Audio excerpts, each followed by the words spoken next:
Good morning, good morning. It's Monday and I'm tired and running about 10 minutes late.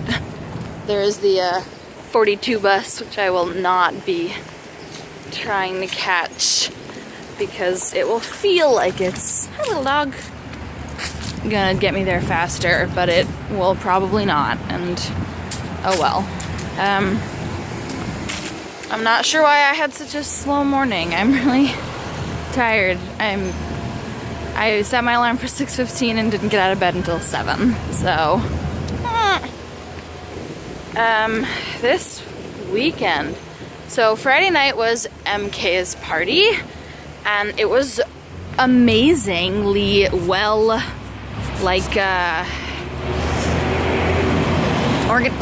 designed. It was beautifully designed. Let's see, things that existed. The sorting ceremony was really fun. It was, I don't know if you know, MK had a Harry Potter themed party. The sorting ceremony was biting into cupcakes with different colored frosting centers.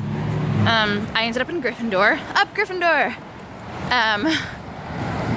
Specifically because if each person had joined the house that they feel most closely affiliated with, it would just be like 90% Hufflepuffs, because MK's friends are mostly Hufflepuffs. And there was let's see, Riley's rats were out in their cage in the living room with a beautiful, and Rin hand lettered all the signs, so it said Magical Menagerie. The quiet room was the quiet room of requirements. One of the bathrooms was the Chamber of Secrets, and there was a picture of Moaning Myrtle on the underside of the lid saying something snarky. Let's see, other things. All the rooms had funny labels. I can't remember all of them. Oh, Riley's room was the Forbidden Forest. There was Pin the Scar on Harry. You could earn house points. What a clever party. There was Polyjuice Potion, which is highly alcoholic because it turns you into a different person. There was non-alcoholic butterbeer. There was little witch's hat foods. It was great, is what I mean to say. What a beautiful party, MK and Rin. A+ party throw-in. But for some reason I got overwhelmed about an hour in and sat in the quiet room for another hour, hoping I would feel up to rejoining the party, and indeed I did not, so I left while everyone was playing Pin the Scar on Harry because there was Prophecy Mad Libs. That's something else that happened. Yeah, I left because I couldn't can anymore. I was unable to can. So that was Friday. But the party was great. It just so happened. All right, car, calm down.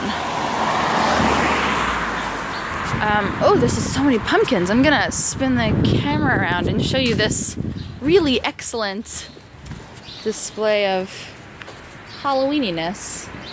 Isn't that great? I like all these pumpkins so much. That one's got a dinosaur on it. I like dinosaurs.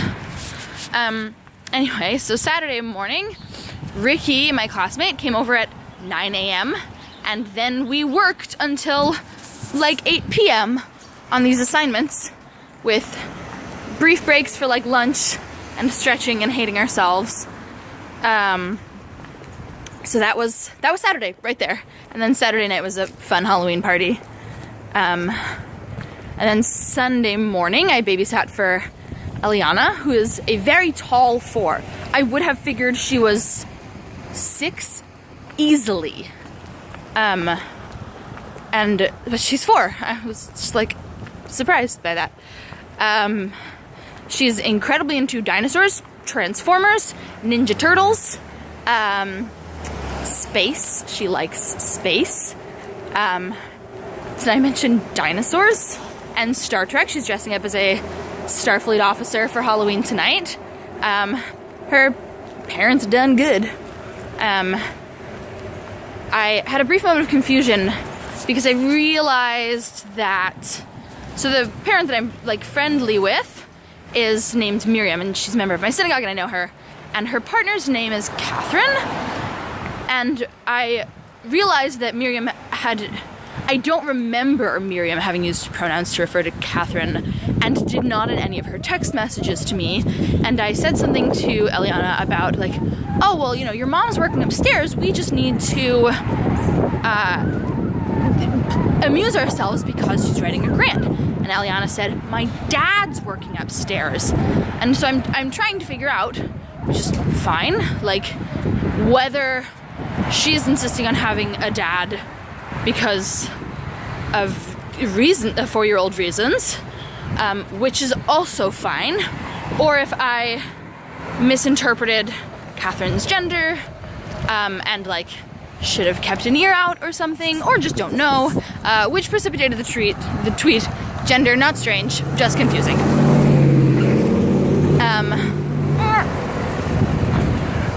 Anyway, Eliana was a great child. I'm glad Catherine could hear us like playing happily and loudly, because at the end of the babysitting period when I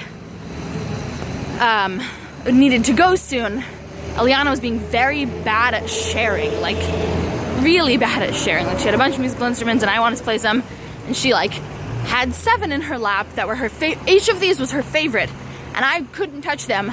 I could only have like the cowbell and the triangle. Don't get me wrong, I like cowbell and triangle, but I was berating her for not sharing, and so she was pouting at me. Gently berating. She's 4, but whatever. And that's when Catherine came downstairs and said, all right, it's time for Galia to go. Say goodbye to Galia. And Eliana was like, we had a great 5.5 hours, 5 3/4 hours, kiddo. So please show your parent that you enjoyed your time with me and don't make it seem like I tortured you for 6 hours. Come on. And then I did another 7 or 8 hours of homework at Ricky's house, and then I went to bed. And now I'm in my stealth Hufflepuff costume for work today because I don't have enough energy to like do a real costume. But I would not be Galia if I went to work on Halloween without some sort of acknowledgement of the holiday. I still have 3 more sections to write tonight, but one of them is tough and 2 of them are totally manageable. And then I just need to read the paper over, format my reference page, and submit this sucker. And that's everything I have to say. This road is loud. I'm tired. I don't have breakfast. I'm gonna eat so much candy at work today. Okay, I love you. I'm really sorry this is 8 minutes. I just talked a lot about homework.